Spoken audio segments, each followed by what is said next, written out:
Hello guys hello guys रेखा coaching classes में आपका स्वागत है। आज हम पढ़ने वाले हैं विलियन चैप्टर के इम्पॉर्टेंट पॉइंट के 7 प्रश्नों के उत्तर। तो आइए देखेंगे हम विलियन चैप्टर के प्रश्न उत्तर। देखिए पहला प्रश्न क्या कह रहा है, विलियन किसे कहते हैं। तो आपको याद रखना है विलियन 2 या 2 से अधिक पदार्थों के समांगी मिश्रण को। तो आपको ये याद रखना है विलियन क्या होगा, 2 या 2 से अधिक पदार्थों से मिलकर बना होगा। तो जब 2 या 2 से अधिक पदार्थ आपस में मिलते हैं तो जो समांगी मिश्रण प्राप्त होगा वो कहलाएगा विलियन। आप उसे जो आपको डेफिनेशन के पॉइंटों में समझ में आता है तो भी उसे बनाकर लिख सकते हैं। जैसे जब नमक को पानी में घोला जाता है तो एक समांगी मिश्रण बनता है। यह समांगी मिश्रण नमक का पानी में क्या है, विलयन है। तो विलेय और विलायक जब आपस में मिक्स होते हैं तो विलयन बनता है। आप चित्र के माध्यम से देख ही रहे हैं कि विलेय और विलायक आपस में क्रिया करेंगे और क्रिया करके जो पदार्थ बनाएंगे वो कहलाएगा विलयन। तो आपको ये याद रखना है। आइए हम जानेंगे अगला प्रश्न। देखिए हमारा अगला प्रश्न क्या कहता है। अगला प्रश्न कह रहा है विलेय और विलायक किसे कहते हैं। तो आपको याद रखना, अभी हमने विलयन देखा था तो उसमें विलेय और विलायक दोनों ही यूज हुए थे। तो आपको याद रखना है विलयन में जिस घटक की मात्रा अधिक होती है उसे विलायक कहते हैं। तो आपने देखा था जल की मात्रा अधिक थी, अब जल की मात्रा अधिक होने से वो क्या करेगा, विलायक का कार्य करेगा। और विलयन का वह अवयव जो कम मात्रा में उपस्थित होता है उसे विलेय कहा जाता है। तो जिसकी क्वांटिटी कम हो वो विलेय और जिसकी ज्यादा हो वो विलायक कहलाता है। तो ये थी हमारी विलेय और विलायक की परिभाषा। आइए जानेंगे अगला प्रश्न। अगला प्रश्न कहता है विलयन कितने प्रकार का होता है। तो हमने पहले विलयन की डेफिनेशन जानी, विलयन में क्या क्या कार्य कर रहे थे विलेय और विलायक, उनको जाना। अब विलयन के प्रकार देखेंगे। तो विलयन को विलायक की भौतिक अवस्था के आधार पर 3 भागों में बांटा है, गैसीय विलयन, द्रव विलयन, ठोस विलयन। तो ठोस विलयन की हम परिभाषा लिखेंगे, वे विलयन जिसमें विलायक ठोस अवस्था में और विलेय ठोस द्रव गैस अवस्था में हो सकता है, ठोस विलयन कहलाता है। इसका तात्पर्य ये बोल रहा है कि विलयन में विलायक ठोस अवस्था में है यानी जिसकी क्वांटिटी ज्यादा है, और विलेय जो है वो ठोस द्रव गैस तीनों में से किसी भी एक अवस्था में हो सकता है। जैसे पीतल जो है वो तांबा और जस्ता का मिश्रण होता है, और कांसा जो होता है तांबा और टिन का मिश्रण होता है। तो इन मिश्रण से बना हुआ जो धातु है, जैसे हमने पीतल देखा, कांसा देखा, तो वे विलयन जिसमें विलायक कैसे होते हैं, ठोस अवस्था में होते हैं। तो आप देखेंगे कि पीतल और कांसा जो होते हैं वो ठोस अवस्था में ही होते हैं। तो ये था विलयन का पहला प्रकार। आइए जानेंगे दूसरा प्रकार। देखिए दूसरा पॉइंट हमारा क्या कहता है। दूसरा पॉइंट बोलता है द्रव विलयन, वे विलयन जिनमें विलायक कैसा है, द्रव अवस्था में है। उसके नाम से ही समझ में आ जाता है। आपको इन डेफिनेशन में पॉइंटों को बहुत ध्यान से समझना है। और विलेय जो है वो ठोस द्रव गैस अवस्था में हो सकता है, तो वो कहलाएगा द्रव विलयन। तो आप देख रहे हैं जल और चीनी का जो विलयन है वो कहलाएगा द्रव विलयन। इसके बाद आ जाता है थर्ड पॉइंट, गैसीय विलयन। तो वे विलयन जिनमें विलायक और विलेय दोनों ही गैसीय अवस्था में हो। तो आप स्पष्ट है विलेय और विलायक कैसी अवस्था में हो गए, आपके गैसीय अवस्था में, अतः गैसीय विलयन कहलाएगा। इसमें खास बात ये होती है कि किसी भी अनुपात में ये होते हैं, क्योंकि गैस का कोई निश्चित अनुपात हम मिक्स हो, आप उसको शो करने के लिए उसे प्रैक्टिकली करना पड़ेगा। तो जैसे वायु में बहुत सारी गैसें हैं, नाइट्रोजन, ऑक्सीजन, कार्बन डाइऑक्साइड, विभिन्न गैसों का मिश्रण है। तो उसकी क्वांटिटी एक निश्चित मात्रा में होती है, बट जब वो मिक्स होती हैं तो आपको वो रेशियो याद करने, जब क्रिया कराते हैं तब पता चलता है। तो आपको ये याद रखना, वायुमंडल में वो फ्री अवस्था में है, तो आपको ये याद रखना है। तो यह मिश्रण कौन सा कहलाएगा, गैसीय विलयन कहलाएगा। तो ये थे हमारे 3 प्रकार। आइए जानेंगे अगला प्रश्न।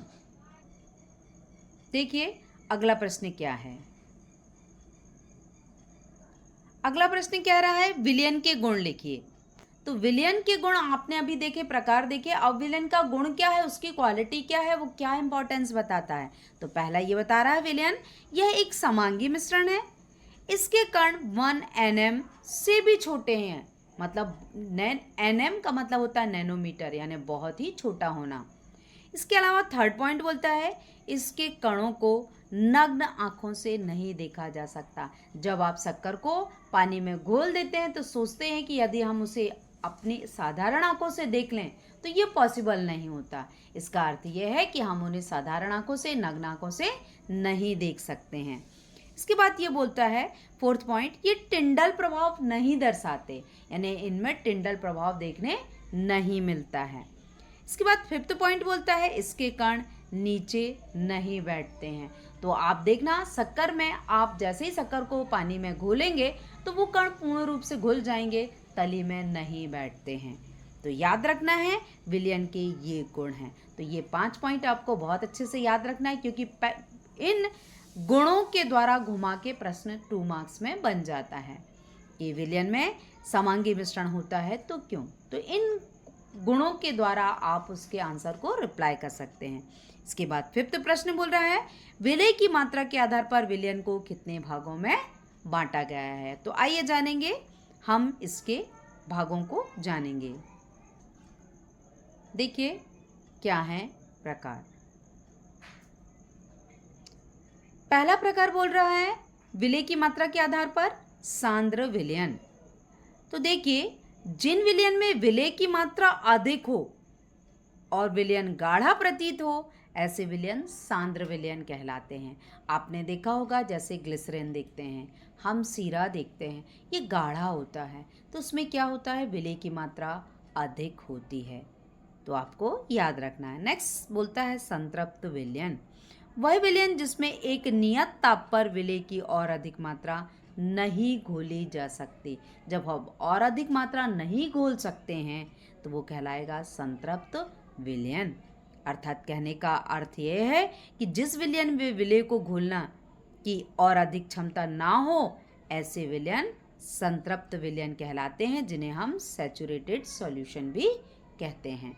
तो ये हुआ हमारा संतृप्त विलयन। आइए जानेंगे अगली डेफिनेशन क्या होगी। देखिए इसका थर्ड पॉइंट, तीसरा पॉइंट बोलता है असंतृप्त विलयन, वे विलयन जिनमें विलय की घुली मात्रा संतृप्त मात्रा से कम होती है, असंतृप्त विलयन कहलाते हैं। मतलब विलय जो मात्रा घुली हुई है वो संतृप्त से कैसी होती है, कम होती है, तो वो कहलाते हैं अनसैचुरेट या अनसंतृप्त विलयन। ऐसा ही होता है अति संतृप्त, वे विलयन जिनमें विलय पदार्थ की मात्रा संतृप्त विलयन की अपेक्षा कैसी है, अधिक है, तो वो कहलाएंगे अति संतृप्त। आप इन्हें पॉइंटेड एक एक पॉइंट को कि क्या अंतर है ये चीज़ें समझेंगे तो आपको बहुत अच्छे से बनेगा। नेक्स्ट आ जाता है तनु विलयन, वे विलयन जिनमें विलय पदार्थ की मात्रा विलाय की अपेक्षा कैसी होती है, बहुत कम होती है, तो वो कहलाता है तनु विलयन। जैसे हमने देखा कि एक ग्लास में, आधी ग्लास पानी में हमने 4 से 5 दाने अगर शक्कर के डालते हैं तो उसमें कम मिठास होती है, अतः वह तनु होगा, क्योंकि हमने कुछ क्वांटिटी में विलय पदार्थ हुआ। तो वही बता रहा है वे विलयन जिनमें विलय पदार्थ की मात्रा विलाय की अपेक्षा बहुत कम होती है, वो कहलाएंगे तनु विलयन। तो ये थे हमारे संतृप्त, असंतृप्त और तनु विलयन की परिभाषाएं। आइए जानेंगे अगला प्रश्न क्या है। देखिए अगला प्रश्न,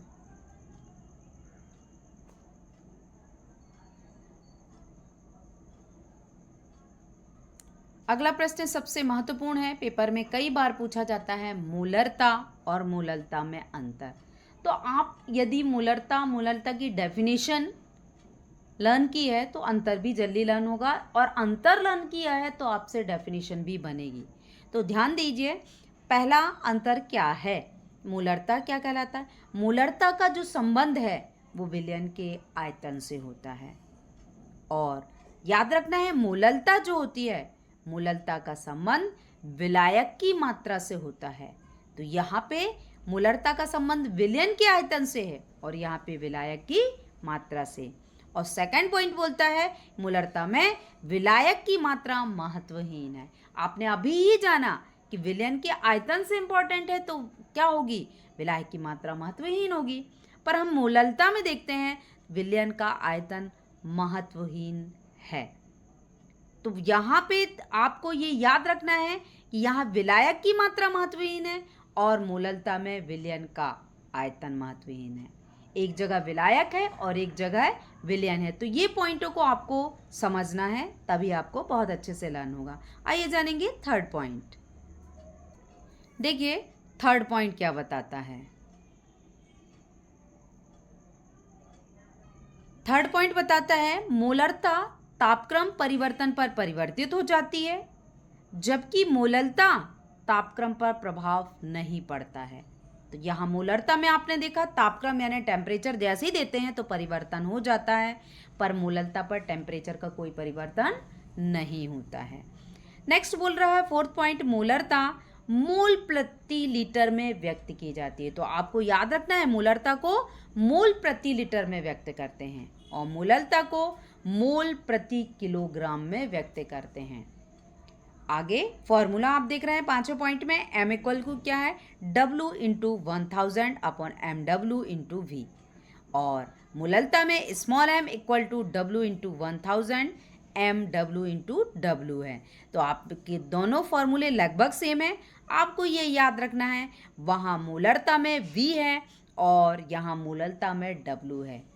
तो आपको इस फॉर्मूले को याद रखना है, तो आप दोनों में डिफरेंस करके तैयार कर पाएंगे, क्योंकि मूलरता और मूललता से संबंधित कई प्रश्न जो हैं आंकिक प्रश्न पूछे जाते हैं। तो आप परिभाषा के साथ इसे बहुत अच्छे से तैयार करेंगे। तो ये था हमारा अंतर। तो आज की वीडियोस में हम यहीं तक पढ़ेंगे। अगले वीडियोस में इस चैप्टर के और भी प्रश्नोत्तर लेकर फिर से आएंगे। तो आज की वीडियो के लिए thank you for watching my videos.